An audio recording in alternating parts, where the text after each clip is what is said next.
Your hostess is Advocate Retabile Sakwani. I'm the founder and executive director of Tarot Law Consultancy. Today we are going to discuss a very important topic, which is talent management and succession planning. We have in our midst a professional and expert in this field. We have Ndade Kwenenele Anya. Ndade Kwenenele Anya, those who know him as Nchumaketula. These days he calls himself Nchumaketula. Ndade Anya is a seasoned human resource practitioner. He has worked as a human resource in various places. He is currently human resource manager at LNIG Holland. And we are really pleased to have him as our guest today to tackle this very important subject. I am sure you may have noticed, as in the advert, that our worry as Tarot Law Consultancy is that a lot of companies really do not pay attention to the issue of talent management. We forget that there'll come a time when a colleague will leave us, or for whatever reason, whether it's through resignation, whether it's through the unfortunate death, or any other means. And when that time comes, we struggle to fill in that position. And what is the problem? Have we done enough? What were we supposed to do in order to prepare ourselves for this eventuality? So I don't even want to waste time. I would like to welcome Ndade Lanya, and I'm going to ask him to dive right in and start the discussion. So Ndade Lanya, what do we mean by talent management? What does this topic cover?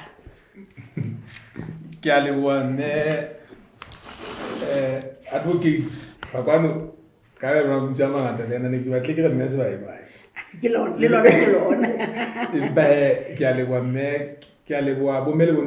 greetings to all participants. It's really indeed a pleasure and an honor to be in this forum, esteemed forum amongst you colleagues. As earlier introduced, my name is Kwenenele Anya. I'm one of you, as I have observed that most of you are in the human resource or human capital or people practice. As Me Retabile has said, I have been here, so Kakawi. I've been around. But hey, that's we have been requested to have an engagement around a very important topic, like she said, which is talent management. And I think the question that she asked is, what is talent management? I would like to share my screen so that as we start this engagement, I hope we can all hear.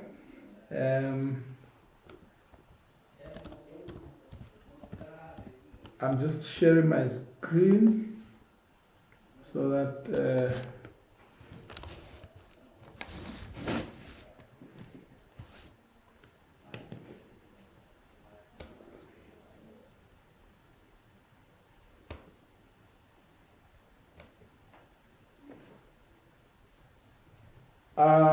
can I get some confirmation that you can see my screen?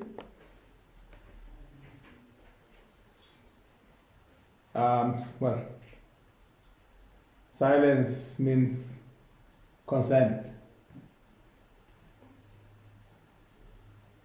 We can, Daddy. Thank you very much. I was beginning to think we're probably alone. Thank you very much for that confirmation.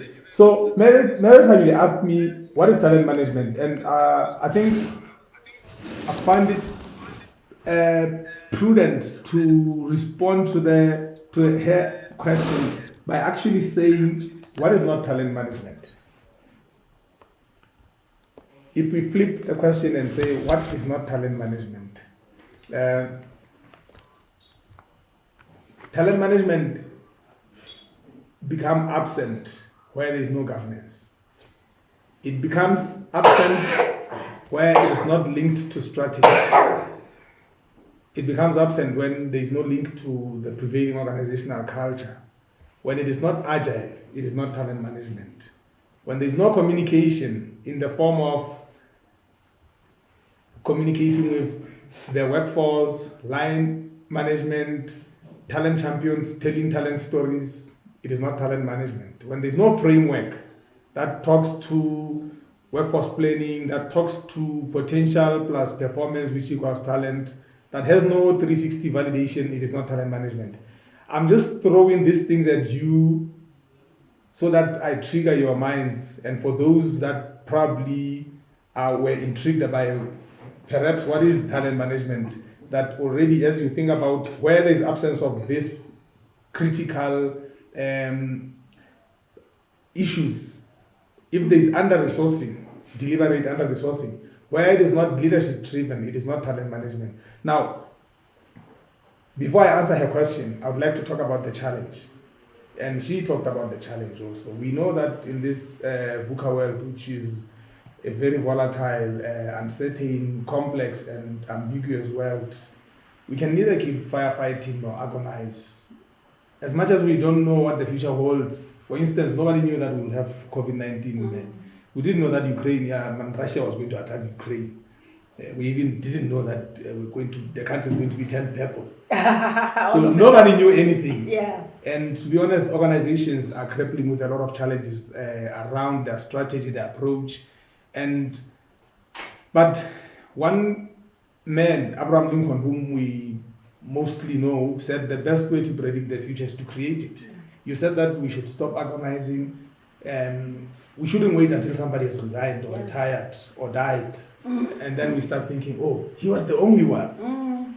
We have a concentration risk in most organizations where there is one person who does a job for 30 years, has no understudy, nobody shadows the person.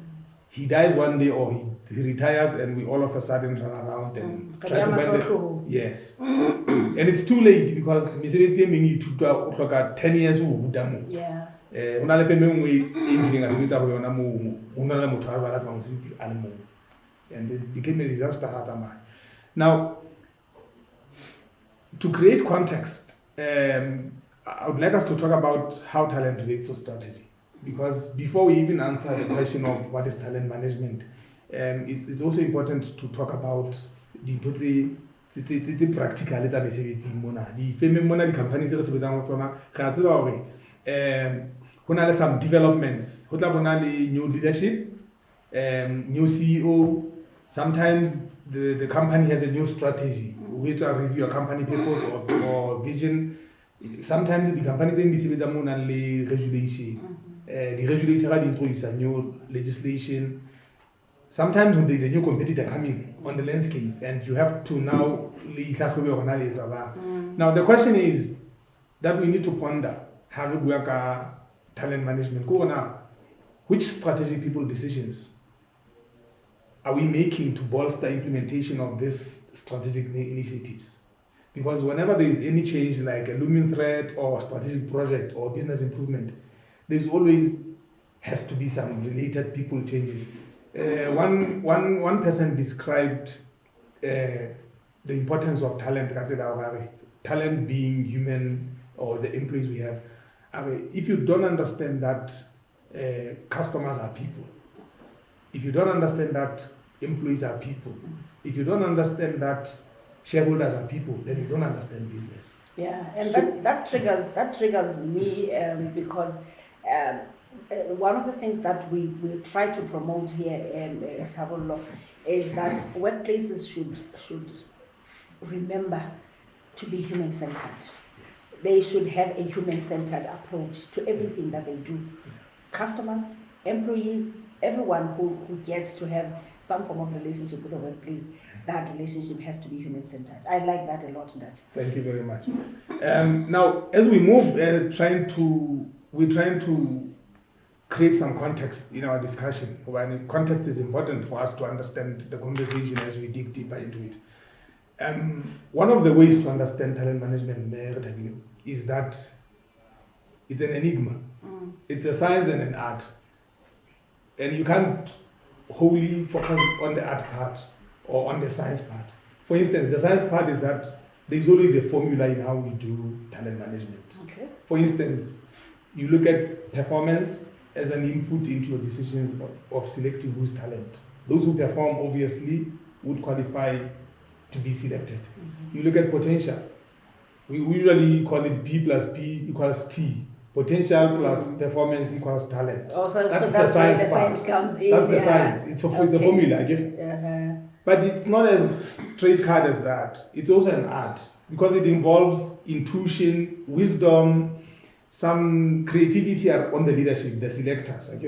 There's some deep thought. You need to have some insight of what the organization is about, who is who in the pool, or at least panel. It also involves a bit of politics. And about how politics, no. Politics is about lobbying, is about sharing limited resources, is about consultations, give or take, Sometimes you have 5 spots, 10 people. You need to eliminate 5. And probably if Manoga school 90%, over 90%, give 95, 98, 99, Therefore, it's a give or take. Okay. So that's another way of understanding talent management. But the other critical element of understanding talent management is for you to understand your context.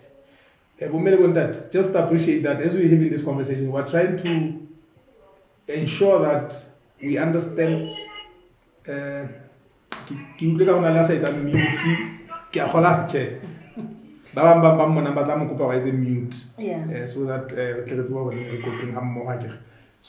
that so we need to be able to explore our internal and external environments because the risk analysis the key. Cerebral talent management is related to business strategy, and we talked about some of the things that could be business, strategic priorities. But the key thing as Asian people go about the labor market, you must observe what is the trends in the external labor market, and review also your internal people data, turnover rates, who's leaving, who's coming in, what areas. Look at the specific positions and not just the names, but the area the driver business. What value are we losing, or are they just ordinary turnover that is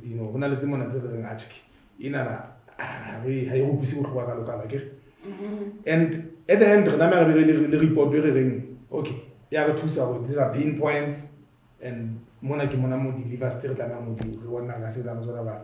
as we go further, understanding the context, organization culture is critical. Understanding how we understand talent management and how we link it into the business.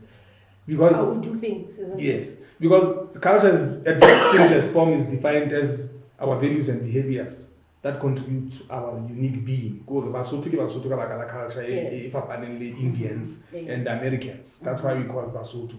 And it sets the tone for everything. So even in talent management considerations, our culture becomes the foundation that sets the tone. Okay. So we need to shape that first so that we can make decisions towards our talent management credible. And in this case, have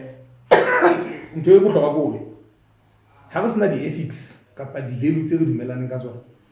become all over the place. The decisions are then be consistent in terms of how we do them. Is it the reason why you see some organizations you can't really put a finger on their culture. You really don't know who they are and what they look like. But today they are like this, tomorrow they are like that. So basically they don't really have a culture that you can say this is the Tahulo culture. Could it be the reason? There's nothing wrong with copying other people.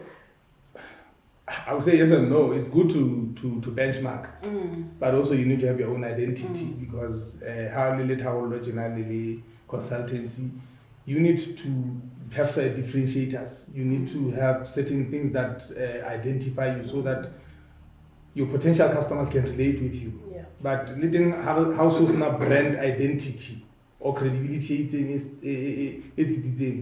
ehlile o tla batla o sokodisa le lapeng fela ha bana ba lapa le sa tsitsa ka identity ya lona e sokodisa bana e sokodisa di neighbor e sokodisa everybody else.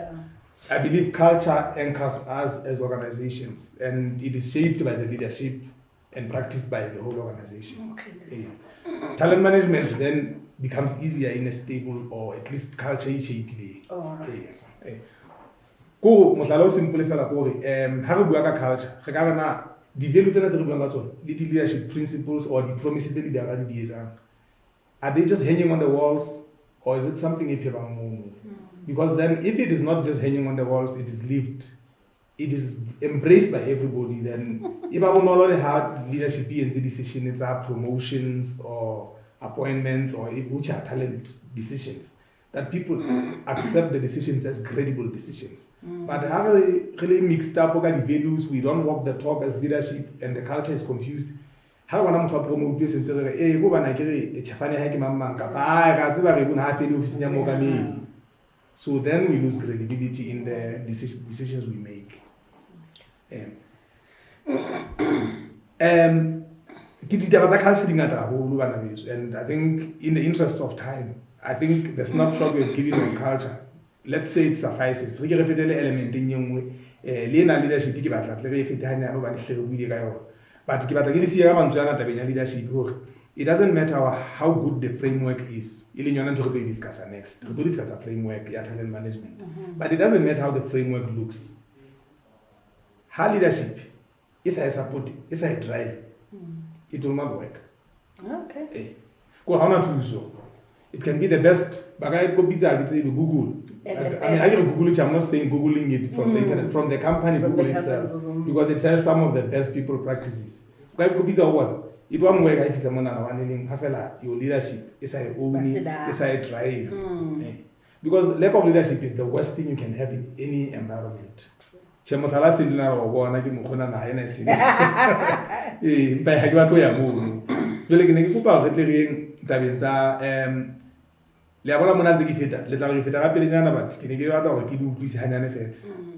it touches on workforce planning, it touches on critical roles, it touches talent accounting and analytics.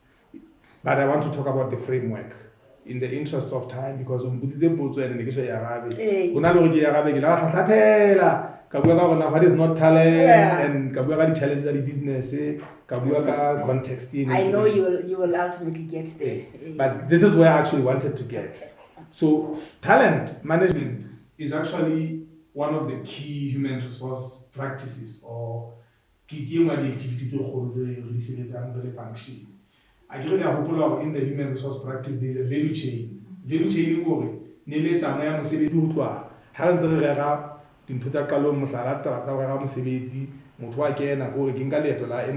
the employee journey, which is actually what then aligns to the HR function.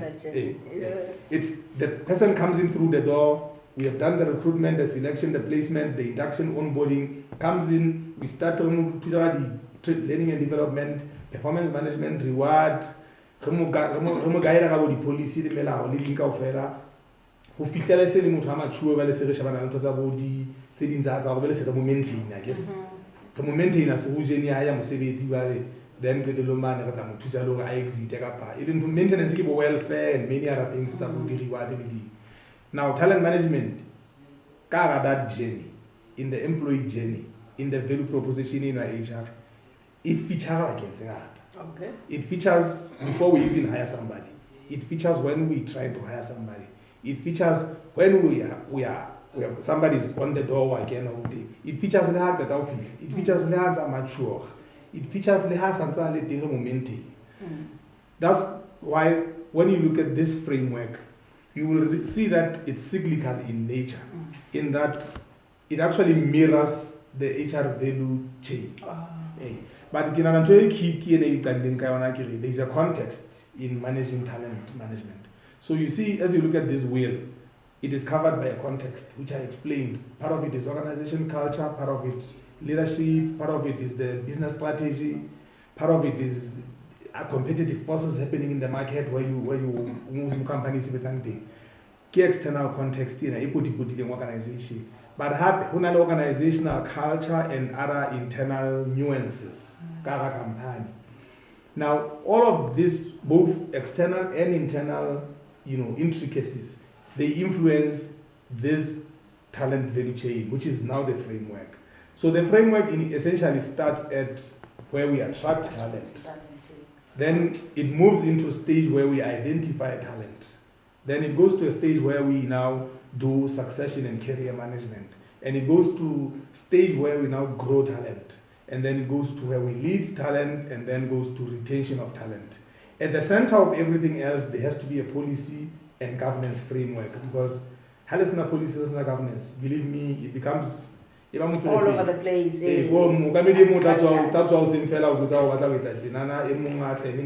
And then the standard, consistency, some objectivity around what we want to do.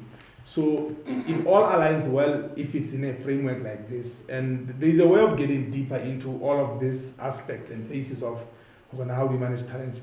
And as much as is cyclical, it is not necessarily like a synchronized code. You're not forced to go from step 1 to step 2 to step 3. You can move from attracting talent at the same time be dealing with some succession and career management issues. At the same time dealing with leading talent. So I think the cycle just really harmony, clear. No, actually, I'm quite intrigued, because I'm thinking, as you're speaking, I'm looking at the responsibility of an employer now to take care of the employee. They are not just tools. At the end of the day, this person, as soon as they come into your office, they cease to be nothing. They cease to be what did the ILO now call them?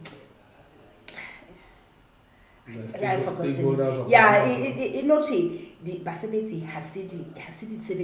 it's not. They're not tools. They're not tools. You have to remember that they are human beings. They have needs. They have values. They have things that you also have to take into consideration. And growth is one of them. Yes. People join your organization because they want to grow, because they want to be developed. Yes. So I'm thinking, as you're speaking, that all this cylindrical process says you have a responsibility as an employer to develop this person who comes into your establishment as an employee. Actually, it is, because my colleagues in the HR will remember that we often talk about employee value proposition. So employee value proposition, in a nutshell, for those who maybe from our family, key equivalent of customer value proposition, how the business is customer with a referral. So there is a customer, there is value, and there is a proposition.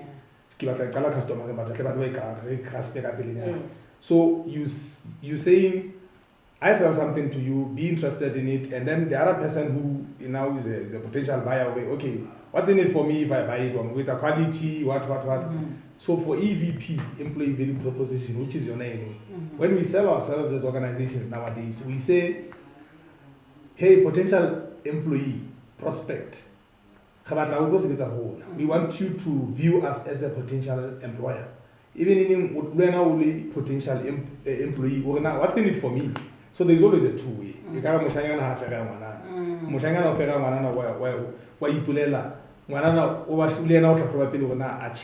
Now, what's in it for me? So EVP is a two-way process. We pitch something, we make a promise to the potential employees, and they ask what's in it for me, and we say this. And some of the things they want, and which we should now be promising, is growth, not just money. We pay money is a basic, Maslow's hierarchy of needs. Everybody needs at least shelter, food. But we don't just promise those, we promise above. The company says and total rewards, where we now say even growth is a reward. Even opportunity to contribute is a reward. Even study opportunities, wellness is a reward. It's a reward. It's not just about the guaranteed pay and the variable pay in the bonus and the item check and the salary things. So how we did away. So talent management actually fits into that whole philosophy our way. this is what we offer, and we value people as differentiators, key contributors in an organization. Yeah. Like we said, employees are not just employees, they're people, they're humans. Yeah. And ha ke tsebe na o ka ntumella me na go ha mentse le teng re kene hanyane fela ele a ke re itse re fana ka yes that's eats hore di colleagues tsa bona di appreciate hanyane fela bona what is talent management. So mohlala fela ke ne ke batla ke re khutele mona hanyane fela re buile ka attracting and identifying, but I just want to talk about identifying as just as an example, identifying talent. I know you said we identify talent even before they come in. Sometimes we actually get to profile people even before they become part of our workforce. Okay. But you can identify even those that are already in. Yes. You identify them for as part of your planning. Yeah. E tlile re galla batho ba teng ka hare re sheba le ba ka ntle re sheba le ba re nahanang hore re tlo ba hloka gore ona le tena ha bule ka ntse ke bontsha hore the reason talent is important to strategy go ba di strategy to implement ke batho. So company hire re tlo introduce product e ntjha bele ile ya bona okay product ena na batho bana ba ka hare ha re hlahloba ke mang mo workforce planning ha re na bona, but we want to introduce this new product. We currently don't have this skill in the company. So there are two options. One of them is to try and go outside and find who's there, bring them in.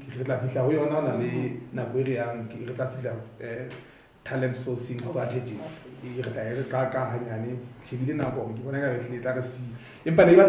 Identifying talent, then we'll go to him. The talent sourcing strategies. Deep dive into it. So colleagues, identifying talent. Identifying talent is a science. So talent, I said talent management is a science and an art. Part of the science is that it should have a formula for consistency. So one of the key data sets you need is performance data. Or you cannot identify talent through a performance management system. It how's not performance management system? The appraisal scores. Say the one differentiate new perform new. If you performance is key. Therefore, it means if you have a performance management system, good. The other thing is you need to be able to identify potential. Potential. So, but potentially actually it's easier to identify. Sure it is. It's easier to actually find out who's performing. But it's more challenging to identify talented potential. But there's a way of identifying potential. What I learned to AAA. Key the attributes, the aspirations tsa motho, and attitude. So in organizations as part of the performance management systems, also learning to the 360-degree feedback, where the mini survey this particular individual in terms of adhering to the values, upholding those cultural aspects of this is body pledge, so the mini survey and the 360 they contribute a lot to validating attitude. Because attitude is very key at work. Environment one of our values is caring, teamwork, collaboration. But I want to so how to validation talent. There's a concept in 70-20-10. The most effective form of training is experiential training on the job. It means I cannot projecting here. I cannot projecting here. I volunteer. Gets to know the organization. This personally aspiration and grow. Therefore, sometimes I get them as a talent pool. I get the aspiration and attitude. Ability. To harm to demonstrate you. Wow, okay, he stands up to the task. One stretch and how many years have though? Why that person has potential. Yeah. Those AAA plus performance can be like you AAA is potential. Can performance you are obviously the result scores P plus P equals T. Then you get your talent. Oh, that's science that we started. That is the science. Yeah, I know that you told you want to organization you getting a series of your never. But can be as well which are P plus P equals T. But never say overrate you have to have what they are. Is one very sport to the more appreciating as well. I'm feeling sport to the more automatically since you are but what I here, can organization has the extra validation, which then helps to moderate the submission in the team. In the sense that to remove the human element. Yes, then what is for what's the thing? I just submit a committee I do that. More than the meetings are high. I can the background, I find basically the pitch. Then we never move. And moderation committee got decided how to tell the that they come to how so actually be and say that. Kaya ki isa chulo mo kami ningkare mo mo wana kita kiri na kami bela. Yeah, that's no. We still have a little bit of time. I was actually going to ask our guests if you have any question that you'd like to pose to Dadele. Please feel free to put it up on chat.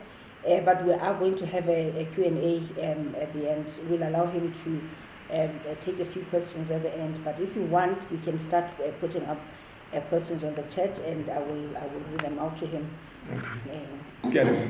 Identify talent. One of the other stages of help which helps us to identify talent, and this is the last thing we're going to identify talent in Musharafe. I hope my colleagues can see it's a bit. I hope you have another.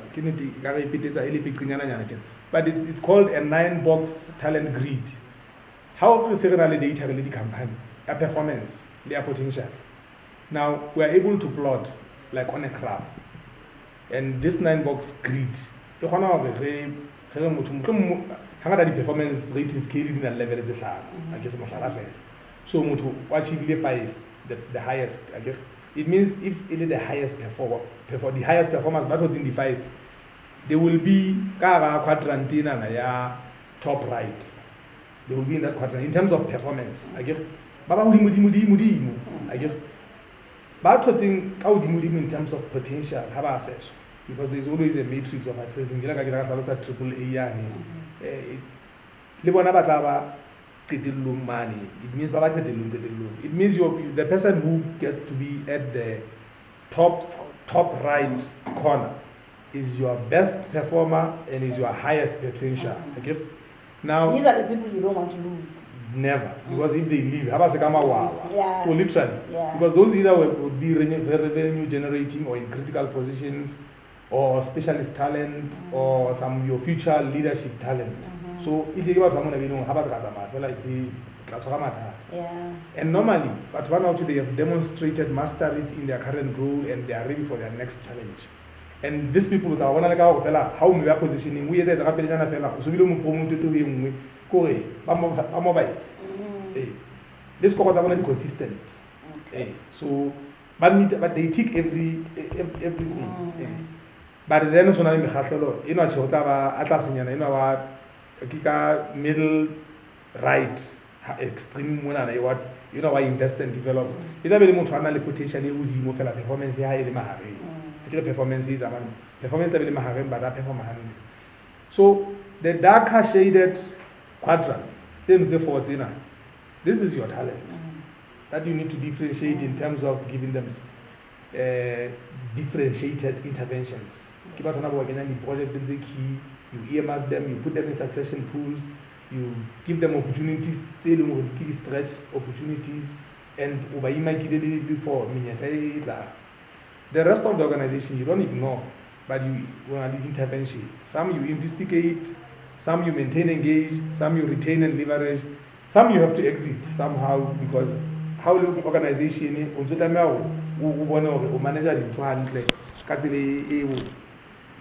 you implement appropriate interventions depending on what is needed. Doesn't it cause a lot of friction amongst the employees themselves? It That does. there are people who are treated in a special way, who are given special attention by the manager, and now we are taken as, non or poor performers, and therefore, we are not given that special eye from the employer. It can, and I've seen it at least 3 organizations thinking as without talent management. But everything depends on the leadership. Everything depends on the culture. Everything depends on the values. And however, if leadership is inconsistent, everything will be messed up. So decision is but if you can stand for your decision, because how are you and the framework is also about why everybody has an opportunity to participate and be part of it. Then there's no reason to shy away from it.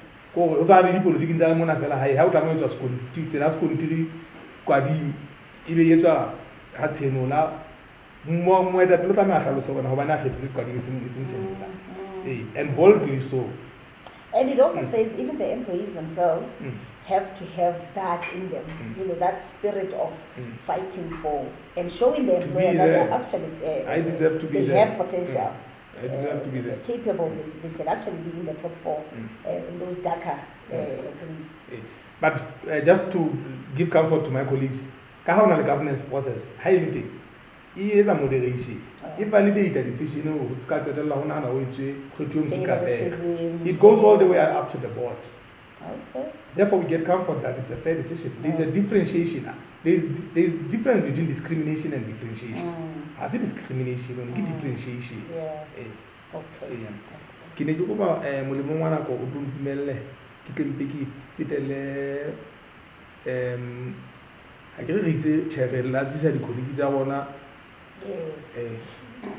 Hola ba tswa dikolegi tsa ba bona feta sethunya mono kae kae ntse fitisa ditaba tsena mono thunya se ne mpale mone re bua ka hore part of the considerations how khetha talent kine ke ntse mohlala wa in this SEAL teams specialist army platoons have a one banana this sniper they always pick a sniper abakhavara ha one day and in a situation where you critical ever don't do if you pick sniper as a too young se ne banenne se for similar if out of 10 he hits 7 times, that's not your guy. You need somebody who hits 10 out of 10 because when an enemy approaches, you want somebody who always shoots the enemy before. I get a sniper has a clear until advance because he stands on some ground deal guy well clear la o sheba le batho ga mbale nanyetsa so ha le batla motho a thunya neng fo site neng o sa mothunze monaneng ene o mothunze monaneng motho ha o tla ma botle mona down then you are comfortable. Okay. Same thing as talent selections. You need to be spot because it so let's go to talent sourcing strategies, and I think this is what probably we close with. Talent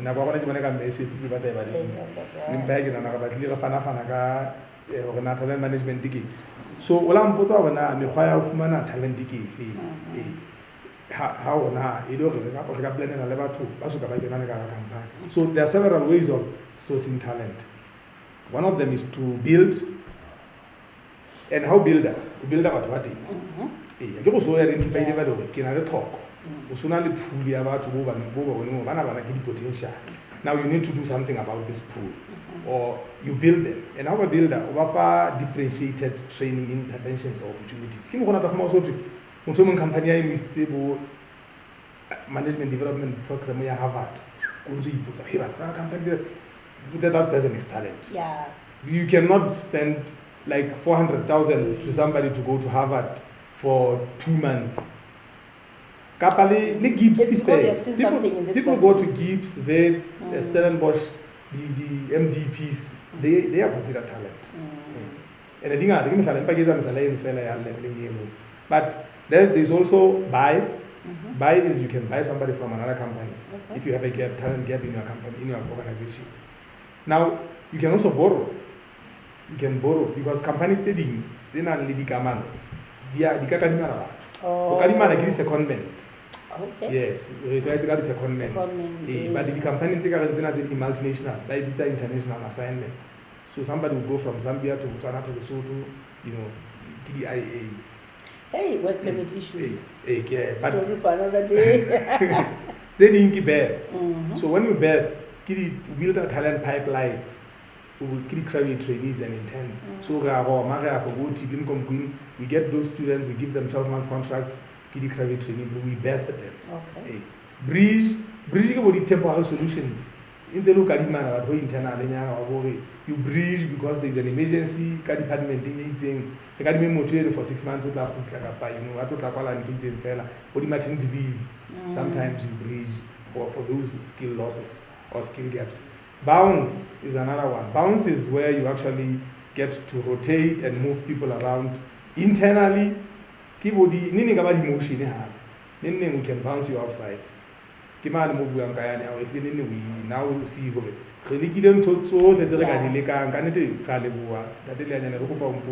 we are high.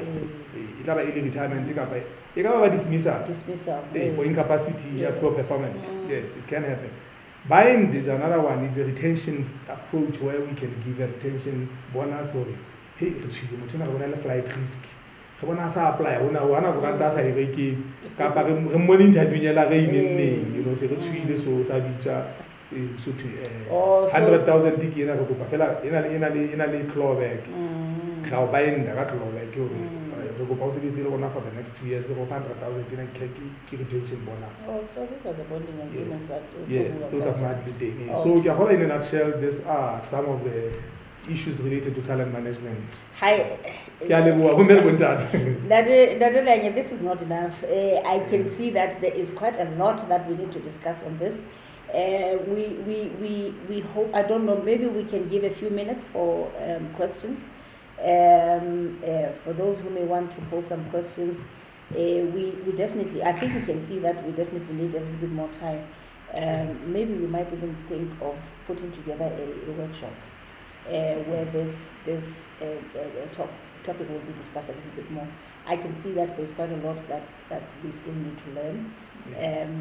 I know our guests here are human resource practitioners. Maybe some of them already have issues to deal with talent management.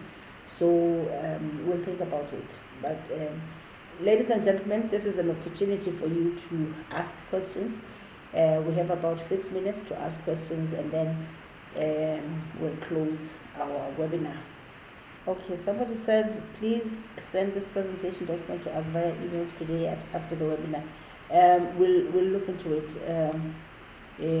We may not send the whole presentation, but we will send something. If you can just send us your email addresses, and we'll share the presentation with you. There's a hand, as we see a hand. I think you can just go ahead because okay. Thank you. Okay, Ntate Kelebo. Ke ne ke botsa o buile ka formula buang ka yona potential plus performance. Jale, how do we strike a balance such that we don't create turmoil in a person in case they didn't quite make it to whom we thought they could be? Because I find this difficult in terms of creating opportunity expected. How do you deal with that? Thank you, Mayor. Thank you very much for that question. Is there anybody else, so that when he addresses the questions, then he can do so? I see RM.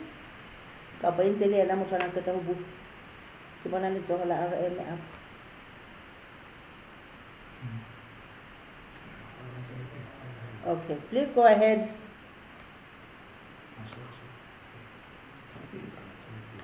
Okay, please go ahead and pose the question, RM. Okay. I think that it can... Oh, okay, it's the same person. Okay. No, it's just that we saw the hand up, so I'm not so sure it's the same person. Thank you.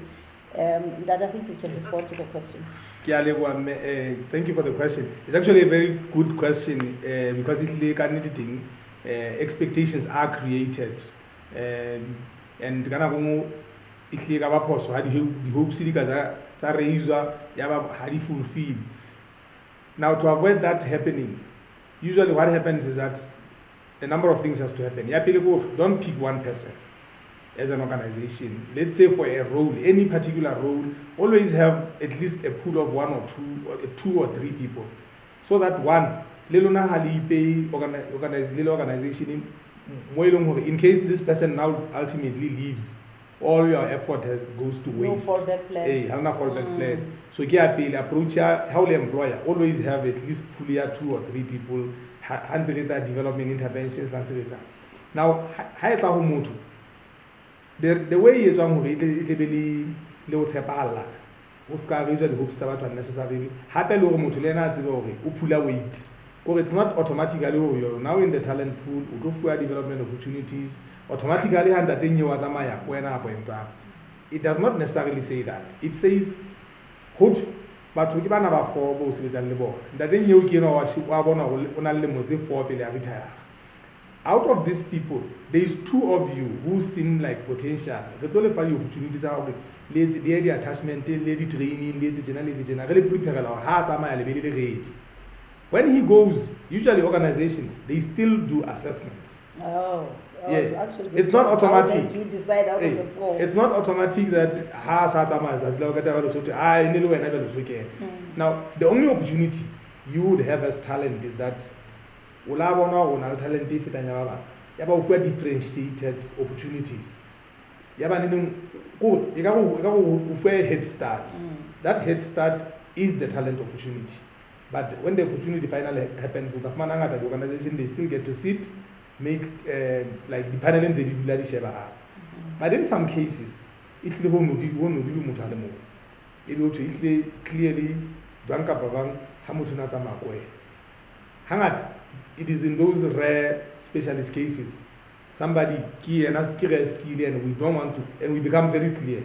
And normally the clawback. In a legal clawback contract, okay. Because the person who most likely be given a retention bonus is the same person we don't want to leave, and we make a promise to. I've seen such people at episode as CFO at my when I CFO, Chief Finance Officer. About retention bonus, the way cherry. If you the development plan ya high, how much if you and it goes back to credibility about they should live up to the promises they have made. They want to appeal because also guys are along the way now usale proud, usale arrogant. You fall off the wagon. I was actually going to ask how horrible it would be to have somebody like that, that you're actually even giving a retention bonus, and then towards the last minutes, it's a very serious misconduct. You have wasted your money, you have invested in this person, and now you have to part with them because of that. It could be a disaster, but like we say, it's a calculated risk. Okay. Just one last question. Should we share our email addresses on this platform for the presentation? I don't know whether you are in the HR professional group. We can talk about it then. But even here, I think for about 5 minutes.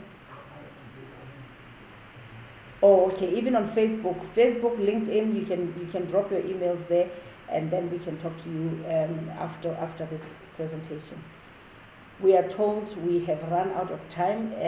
Please allow us, ladies and gentlemen, to thank you very, very much for taking time to be part of this webinar. This is just the first of many that we're going to have, because we have seen that there are some areas, even though you are professionals, there are areas that you may need a little bit of refresher here and there. In some instances, it may be that there are areas that you have never had an opportunity to tackle. So we will be holding these webinars. Feel free to suggest even topics that you would like us to dwell on while we continue throughout the year to hold these webinars.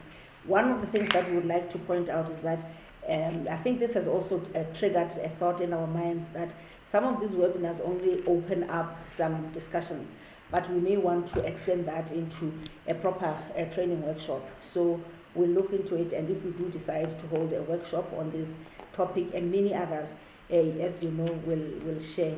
Tharollo, as you know, re buisa Basotho tsebo ka ditaba tsa sebaka sa tshebetso, and we really want to ensure that there is knowledge that spreads throughout workplaces.